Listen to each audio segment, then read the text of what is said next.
Mañana de hoy, humedad, locro húmedo va a ser, me parece este. Tremendo locro. ¿Cómo viene pasando este año, no? Sí, bastante complicado.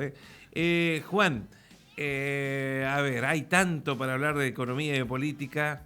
Eh, bueno, un mensaje que ha sido criticado, el del Papa, criticado por, por el poder económico. Yo creo que el eje central viene también por la quiebra del Correo Argentino y bueno, y otras novedades que tenemos en la mañana de hoy. Sí, en cuanto a la quiebra de Correo Argentino, me parece que es uno de los temas más importantes del día, ¿no? Pero es una situación que se venía suscitando desde hace muchísimos años. Es el concurso preventivo que más tiempo ha durado en el derecho comercial argentino, más de 20 años, Más ¿no? de 20 años. Más de 20 años, y eso implica y demuestra la impunidad absoluta que ha tenido la familia, el apellido Macri a lo largo de nuestra historia, y me parece que es un tema totalmente atendible en este tiempo.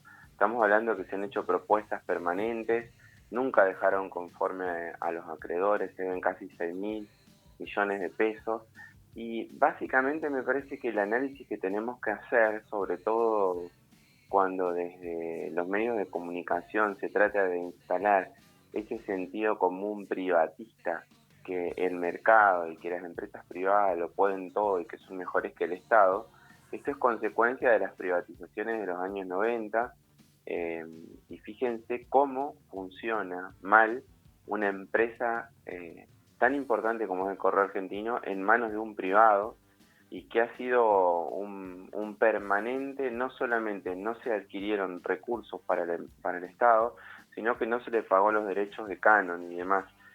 Todo lo que no hay que hacer lo hizo la empresa ligada al grupo Macri, y bueno, de una vez por todas la justicia tomó el toro por las astas y se decretó la quiebra, lo cual implica también dejar el tendal de deudores que van a estar sometidos a todo un proceso eh, permanente para poder cobrar sus acreencias.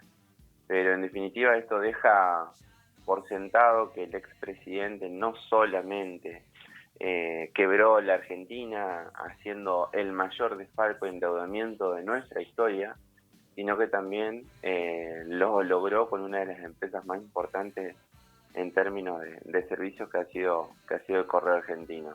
La verdad, un tema crucial y que me parece también dilapida muchísimo las chances electorales que podía llegar a tener Mauricio Macri en un futuro, sobre todo también engrosadas de alguna forma por estos movimientos de las últimas semanas, donde el larretismo dentro del sector de Cambiemos se impuso con cada uno de sus candidatos, tanto en Cava como en provincia de Buenos Aires. Vos sabés que ahí en esa última parte, en lo político, el grupo Macri, ya en lo político estoy hablando, ¿no? Uh-huh. El que asesora y está con Mauricio Macri. Yo no sé, ¿viste? No sé qué pensar. No sé si es el fin o soldado que huye de una guerra sirve para otra. El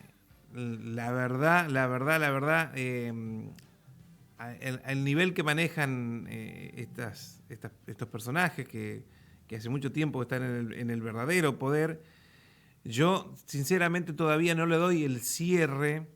No le doy el cierre del manejo. Lo que sí se ha dado en Cambiemos es la primera vez que su líder único, indiscutible, que es Macri, no puede definir tras su figura. Y tuvo que ceder y desde Europa, primero mandando notas que quería ser presidente y después cediéndole todo, dejó acá a Patricia Bullrich, ahí un poco a la deriva, que enfrente a todo el larretismo, pero, insisto, no sé hasta qué punto. Y yendo con el fallo, en el común de la gente, una quiebra de una empresa, pequeña, mediana, la empresa de tu ciudad, de ciudades cercanas, implica que es el mal menor. Por eso digo, no entiendo mucho esto porque estamos hablando de una super empresa. No sé si es bueno o malo para la empresa, no sé si es buena o mala noticia. No sé si esto favorece al dueño de la empresa para deshacerse, ¿no?, de la responsabilidad de pagar a acreedores, como vos decías. Y, y si también en estos 20 años hubo un proceso de vaciamiento que seguramente les ha permitido sacar ventaja económica de la situación durante todos estos años. No estoy discutiendo el fallo, digo lo que uno ve que ha pasado con, nada que ver las empresas, la magnitud no, pero con otras empresas. Sí, totalmente. El grupo Macri tuvo una incidencia importante durante la dictadura, ¿no? Donde comenzó el neoliberalismo en Argentina, tenía 7 empresas y pasó a 49, en solo el hecho del proceso de la dictadura, ¿no? A transformarse en una de las familias más ricas de la Argentina. Por eso siempre es importante analizar los más ricos de la Argentina, cómo construyeron su fortuna, en base a qué, ¿no? Porque como siempre decimos, siempre los ojos de las críticas, cuando las cosas no funcionan, están puestos en los pobres, en los programas sociales que contienen, y no en aquellos que se han llevado la riqueza de manera totalmente ilegítima, digamos. Eso tiene que ver con esa matriz cultural y comunicacional que hace que los sectores populares nunca critiquen al rico y siempre critican al pobre. El apellido Macri es sinónimo de impunidad, de corrupción y de negocios que siempre tienen algo de negativo para el Estado. Sino también tenemos el caso de las autopistas en la ciudad de Buenos Aires, que salen fortunas, han sido concesionadas a lo largo de mucho tiempo, y ojalá todo eso se pueda revertir y todo lo que sea un servicio público tenga siempre una incidencia del Estado argentino para poder no solamente controlar, sino también garantizar, evitar los abusos excesivos que hacen los privados y sobre todo poner precios accesibles para el conjunto de la población. Ojalá se logre desmenuzar de una vez por todas tanto el caso Macri como el de muchos apellidos ilustres que han obtenido fortunas a costa de desfalcos provocados no solamente al Estado, sino también a muchas empresas que han intervenido en el sector comercial con ellos. Yo le voy a hablar directamente al oyente de acá, a nuestros oyentes, de Maciá, ¿no? Para que tengan una magnitud en su cabeza de lo que implica haber utilizado lo que hizo Correo Argentino. Y a cada seccional, a cada filial del Correo, en cada comuna, en cada pueblito, lo que ha hecho el grupo Macri es utilizar todas las oficinas, como la oficina del Correo de Maciá, toda la infraestructura del país, donde, bueno, tenía todos los servicios a pleno. Seguramente esos servicios fueron devueltos de una manera deteriorada, con deuda. El tema de, no sé, desde las instalaciones, las redes eléctricas. Imagínense acá cerca de la Plaza San Martín en Maciá, eso que vemos en una esquina que cuesta mucho ya el terreno de por sí. Bueno, todo eso lo construyó el Estado. Todo eso lo construyó el Estado. Y estos tipos, estos delincuentes, en 20 años lo vaciaron, usaron esta infraestructura con una disponibilidad al 100%. Digo, no hay que solamente ver o escuchar noticias, sino que vos podés ver desde el edificio, te da una vuelta por la Plaza San Martín de Maciá y así en cada pueblito y en cada localidad, y de decir, estos tipos utilizaron al Estado, pero realmente lo exprimieron y realmente hicieron desastre.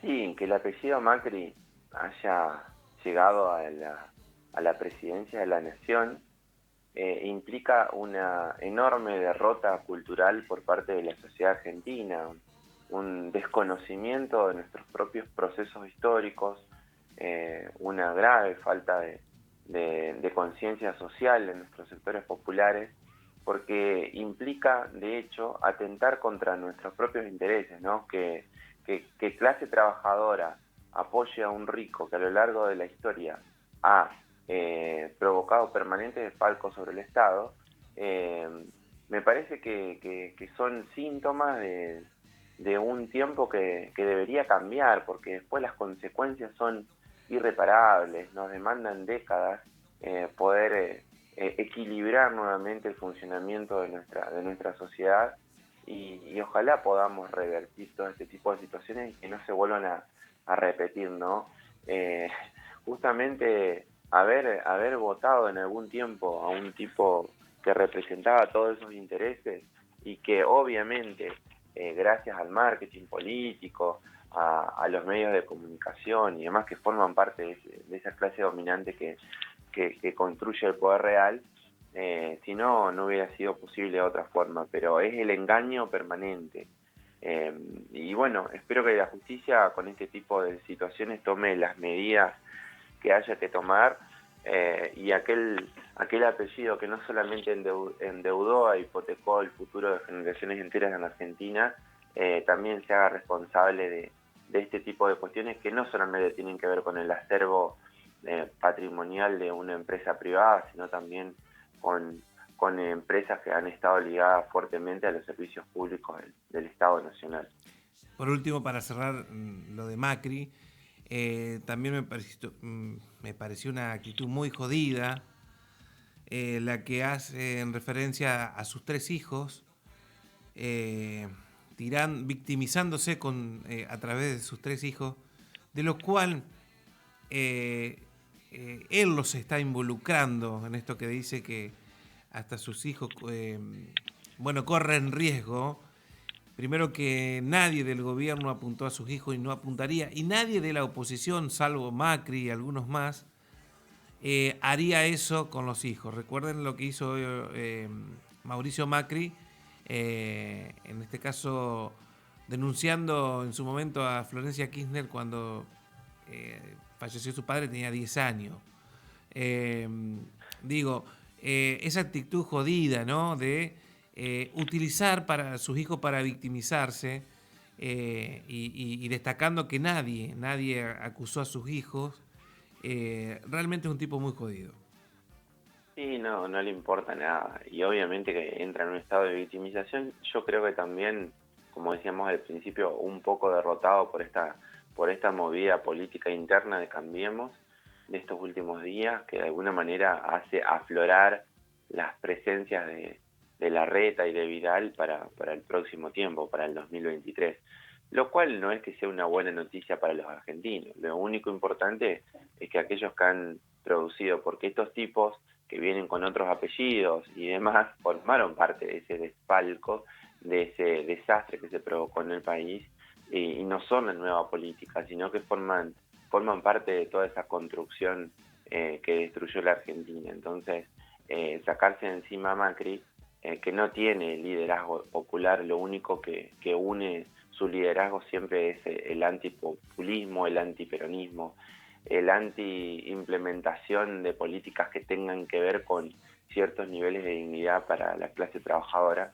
Me parece que hay que rediscutir todo eso, pero bueno, son buenos indicadores que en este tiempo se pueda poner en el banquillo de los acusados a la Dalí de la impunidad en la Argentina. Totalmente. Juan, ¿qué más tenemos? Sí, bueno, cerró el semestre, ¿no? 30 de Sí. junio, vienen épocas de evaluaciones. En estos días se va a conocer el nuevo indicador de inflación en la Argentina. Del Estado Nacional se está esperando el número fino. Ajá. Para poder generar varios puntos, ¿no? Porque uno de los lemas del presidente siempre fue que los salarios le ganen a la inflación. Entonces se está esperando el indicador específico, sobre todo para el aumento de los jubilados, ¿no?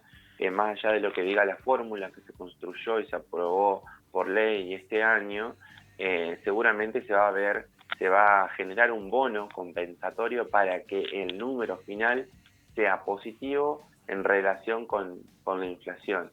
Se está trabajando en ese sentido. Cuando se conozca el número de inflación se va a dar a conocer también un sistema de bonos que va a ir compensando los alicaídos ingresos que tienen la tercera edad en esta República Argentina y que ha perdido mucho poder adquisitivo en los últimos años. También me parece importante rescatar que ha habido un alivio para las pequeñas y medianas empresas. Sí. Todo el tiempo se están generando incentivos, ¿no? La industria viene creciendo constantemente, inclusive hemos pasado los niveles prepandémicos, los niveles que había dejado el gobierno de Mauricio Macri en 2019. Hace 11 meses consecutivos que se viene generando empleo, obviamente que siempre se requiere más, ¿no? Y pretendemos un crecimiento permanente y sostenible, pero sería bueno poder evaluar la gestión de este gobierno en un ámbito de normalidad, entre comillas, y no en un ámbito ligado a la pandemia, ¿no? Esas dobles pandemias que ha sufrido la Argentina. Recién estaba leyendo que en el Reino Unido, por ejemplo, están muy preocupados con la cepa Delta, que al 43% de los nuevos afectados ya han sido vacunados 2 veces, o sea, esperemos que la Argentina no llegue a eso, porque es como que No, nunca podemos salir de esa situación angustiante. Totalmente. Pero bueno, también uno de los temas importantes que se está trabajando y que eso también tiene incidencia en los programas sociales es el adelanto en el aumento del salario mínimo vital y móvil, que se pretendía que iba a ser del 35% de cara a febrero de 2022, pero esto se va a adelantar a septiembre de 2021, va a llegar a 29.160 pesos, y se está trabajando para que a partir de esa fecha también se vuelva a renegociar y que no quede tan de alguna manera diferenciado con los niveles inflacionarios y con el costo de vida, ¿no? Que eso se va a conocer ahora en el mes a mediados del mes de julio se va a conocer no solamente la inflación, sino la actualización de la canasta básica que mide la pobreza y de la canasta alimentaria que mide la indigencia en la Argentina. Un tema, bueno, el tema del monotributo tuvo media sanción en la Cámara de Diputados. La FIP determinó que no se va a estar dando de baja, como lo hace habitualmente de oficio, aquellos deudores que tengan más de 10 meses, pero que obviamente llevan los últimos 3 meses donde ha estado vigente el conflicto de la retroactividad. Se deduce que la nueva ley del monotributo no solamente va a evitar el pago retroactivo del impuesto negro, sino también y sobre todo va a generar un esquema de moratoria de hasta 5 años con tasas sumamente accesibles para aquellos deudores que se han visto afectados por la pandemia y por el ciclo económico de los últimos años, así que no deja de ser una novedad importante. Estamos hablando de un universo de 4 millones de contribuyentes más. 4 millones de contribuyentes, sí, que seguramente nos atraviesan muchísimos argentinos que estamos dentro de ese régimen, ¿no? Y que salimos a la calle y encontramos monotributistas por todas partes. Una figura creada por Domingo Cavallo en la década del 90, y ojalá en algún momento podamos revertirlo, ¿no? A mi criterio, el monotributo en muchos casos implica precarización laboral y también debería ser un tema que deberíamos rediscutir y repensar para mejorarlo en el futuro. Totalmente. Y con eso también tiene que ver, y porque digo que no ha tomado mucho Estado, ¿no? Pero el tema de la hidrovía, salió una normativa por parte del Ejecutivo Nacional para postergar 1 año más el estudio y para que el Estado se haga cargo del cobro del canon. No es para nada menor esta noticia, digo, para aquellos detractores permanentes del Estado Nacional que por ahí lo corren por izquierda haciendo mención a que no se hace cargo del tema, y no deja de ser un buen indicador cuando venimos escuchando a todos los especialistas que han venido trabajando a lo largo de este tiempo por el caso de la hidrovía. Me parece un punto saludable. Controlar el comercio exterior y el desfalco permanente de divisas no es para nada un punto menor, y el hecho de que personajes ligados estrictamente a la exportación, que son entrerrianos y que forman parte de los negociados espurios que tienen ciertos sectores de la élite argentina y que no ayuda para nada a los sectores del trabajo, que De Angeli y Echeverre estén en desacuerdo, inclusive el PRO se ha manifestado en contra de esto, hace mención a que vamos por el sendero positivo, sí. Y que me parece lo que hay que poner en evidencia de todo esto es que ha habido por parte de muchos sectores cierta militancia que ha instalado este tema a lo largo de este tiempo, un tema que era desconocido para la mayoría de la población, y esa instalación, ese debate permanente ha generado inclusive la presión hacia el gobierno nacional para que no deje todo como estaba y para que tome medidas que sean totalmente superadoras a ese escenario que tenía vigencia en Argentina hasta este 2021. Ojalá, porque es sumamente estratégico, el Estado pueda hacerse cargo una vez por todas de la hidrovía y pueda controlar a aquellos verdaderos usureros de la patria que vienen transitando esquemas de impunidad, de desfalco, de generar todo una situación de no pagar impuestos a lo largo de mucho tiempo, y que le vendría muy bien a las arcas del país para poder solucionar los urgentes problemas sociales que tiene la Argentina. Estamos hablando de millones y millones de dólares que por día se manejan en la hidrovía, donde ahí hay concesiones, a ver, para el imaginario del oyente, tipo los peajes que hablábamos recién. Bueno, sería el peaje del agua y bueno, fue algo que entró en discusión, en debate, de la mano con el conflicto de Vicentín. Ahí empezamos a conocer un poquito más y ahí empezó el Estado, el gobierno argentino como Estado, empezó a hablar también de la hidrovía y bueno, ya ahora se ha centralizado en esto, en estas políticas relacionadas o búsqueda de políticas relacionadas al control de la hidrovía, ¿no? Sí, yo por eso siempre, y recién te decía, me gusta resaltar ese rol social que cumple la militancia en todos los órdenes, Sí. desde aquella gurizada que generalmente está atendiendo en los barrios, los sectores humildes que peor la pasan, hasta aquellos que desde ciertos niveles intelectuales permiten incorporar a la agenda temática y a la discusión política. Bueno, el claro ejemplo ha sido el feminismo a lo largo de los últimos años, pero en este caso de la hidrovía se ha logrado instalar un tema absolutamente desconocido por la mayor parte de la población, y se han logrado avances. Seguramente falta un montón, pero en todo este año que se ha dado me parece que hay que intensificar esa discusión, ese debate, para que la mayor parte de la población sepa la importancia que tiene un tema tan crucial para la Argentina como este, porque no se trata de controlar así de manera aislada puertos, sino que se trata de cuidar los dólares que se producen y se generan en la Argentina para justamente utilizarlos en actividades productivas que generen mayores niveles de dignidad para el conjunto de la población.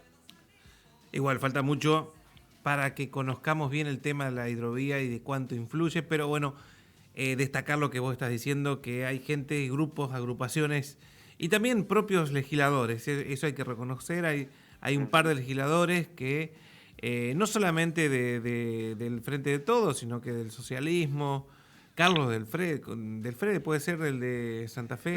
Del Prado. Y un montón de políticos que han incluido en su agenda lo de la hidrovía. Mempo Giardinelli, Mempo Prado.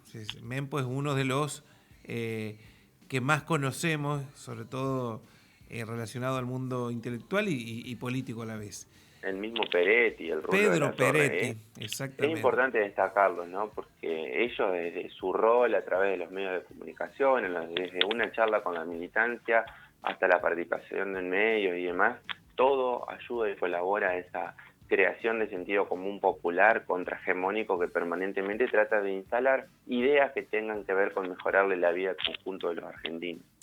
Juan, habíamos hablado y te propongo dejarlo para el próximo encuentro, porque no vamos a tener tiempo, el tema de este Papa Francisco, ¿no? De este Papa que ha golpeado desde el poder del mundo, ha golpeado la mesa con temas trascendentales que tienen que ver con la distribución de la riqueza. En los últimos días ha dado un mensaje contundente nuevamente y bueno, yo creo que merece que nos explayemos más y con más tiempo. Sí, seguramente en la próxima columna lo podemos ahondar. Está mal de salud, el Papa se operó en estos días y salió bien, pero desde su advenimiento en el año 2013, y seguramente tiene que ver con su origen popular de su trabajo en la Villa 31, siempre ha sido muy crítico del sistema, ¿no? Algo que es raro para lo que ha significado la Iglesia a lo largo de la historia, siempre convalidando los procesos oligárquicos. El Papa siempre ha puesto en discusión al sistema capitalista imperante, que solamente trata de obtener riqueza a costa justamente de la hambruna generalizada de gran parte de la población mundial. Permanentemente genera críticas hacia esos voceros del establishment y trata de instalar mensajes que tienen que ver con rediscutir este sistema que solamente genera concentración de riqueza y gran cantidad de hambruna. Quería referirme en este punto. Zayat el fin de semana sacó una nota en Páginas que hablaba de que en el mundo hay aproximadamente 700.000 millones de dólares que se giran anualmente a guaridas fiscales. Y en el caso de Argentina, el último dato que se conoció fue en el año 2017, que se perdieron casi 4.000 millones de dólares que las multinacionales giran a guaridas fiscales, que obviamente son impuestos que se dejan de recaudar y son mayores cantidad de recursos que se pierden en la mejora de la calidad de vida de la población. Son discusiones que hay que dar, por eso ahora se está trabajando en el impuesto a las multinacionales a través de G7, 130 países de 139 que lo integran a la OCDE aprobaron con visto bueno la implementación de un impuesto, y bueno, eso tiene que ver también con rediscutir este sistema injusto, y el Papa Francisco siempre ha ido en esa línea, en plantear en cada lugar a donde ha ido, con muy buen tino, con una perspectiva popular, las injusticias que a lo largo de la historia ha generado este sistema. Ojalá le den un poco más de importancia a sus consideraciones, que justamente van en una línea totalmente distinta a lo que han sido los últimos papas que han gobernado justamente desde el Vaticano. Muchachos, dejen de mandar guita a las guaridas fiscales y piensen en la gente, les dijo, en otras palabras, palabras más, palabras menos, el Papa Francisco a los poderosos. Exactamente, así es. Adrián, nos abrazo encontramos grande. La semana que viene. Dale, abrazo grande. Juan Adiós. Pablo Enrique ha estado con nosotros. Ya venimos con Liliana Broggi. Vamos a hablar un poquito con la profe